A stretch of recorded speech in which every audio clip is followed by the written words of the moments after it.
Αύγουστος του 1974. Μια ανάσα μετά τη μεγάλη γιορτή της Παναγίας, η Κύπρος ήδη καίγεται. Η τουρκική εισβολή με το όνομα Αττήλας έχει ξεκινήσει το δεύτερο και πιο σφοδρό της κύμα. Στη δίνη αυτής της τραγωδίας, ένας 20χρονος κριτικός, ο Μανώλης Μπικάκης, στέκει ολομόναχος σαν βράχος απέναντι στον κατακλυσμό. Γεννημένος το 1954 καταδρομέας από τα Χανιά, βρέθηκε στην Κύπρο με το αεροπλάνο της σιωπής, χωρίς να γνωρίζει κανείς από τους συναδέλφους του τον τελικό προορισμό, παρά μόνο ότι πήγαιναν στη Ρόδο. Η αποβίβασή του στην Κύπρο ήταν ήδη μία ιστορία επιβίωσης από μόνη της. Όταν άρχισε το δεύτερο σκέλος της εισβολής, ο Μπικάκης τοποθετήθηκε κοντά στη σχολή Γρηγορίου, στη Λευκοσία. Η εντολή ήταν απλή και αδυσόπιτη, άμυνα με κάθε κόστος. Οι Τούρκοι προήλαβναν προς Αμόχωστο και Καρπασία θέλοντας να αποκόψουν την πρωτεύουσα. Ο Μανώλης είχε αποκοπεί από τη μονάδα του και ήταν πλέον μόνος του, καθώς οι έντονες εχθροπραξίες είχαν διαλύσει τις γραμμές. Ανάμεσα σε φλόγες, θραύσματα και ουρλιαχτά πυροβολισμών, εκεί όπου άλλοι χάνονταν στον πανικό, ο Μπικάκης στάθηκε. Δεν κρατούσε στους ώμους του κανένα όπλο, όπως λανθασμένα λέγεται. Το ΠΑΟ, πυροβόλο άνευ οπισθοδρομήσεως, των 106 χιλιοστών αμερικανικής κατασκευής, είναι βαρύ, τεραστίων διαστάσεων και ζυγίζει πάνω από 200 κιλά. Δεν μεταφέρεται όπως τα τυπικά αντιαρματικά όπλα.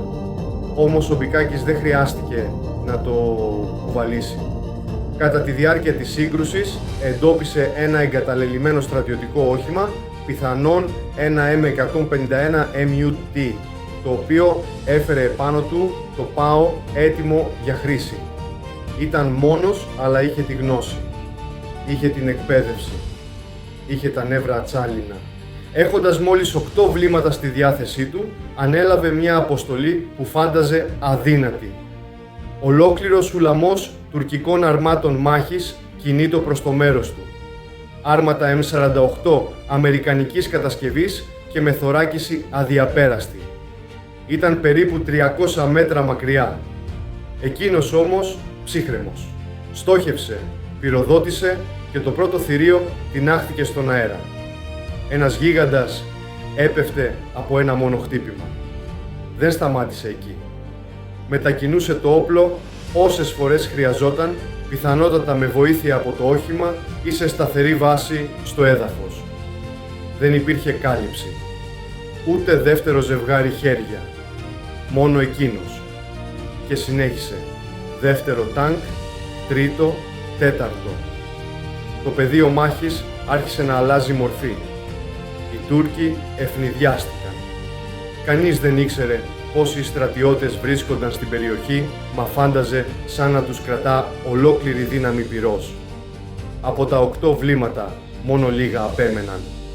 Με κάθε του κίνηση άλλαζε θέση, ευνηδίαζε ξανά και ξανά. 2 άρματα μάχης επιχείρησαν να αλλάξουν πορεία. Ίσως από φόβο, ίσως για να τον παρακάμψουν. Ένα άλλο ξεπρόβαλε από το κτίριο της σχολής Γρηγορίου. Το εντόπισε, στόχευσε με ακρίβεια και πάλι φωτιά. Μέσα σε λίγη ώρα ένας στρατιώτης είχε προκαλέσει χάος.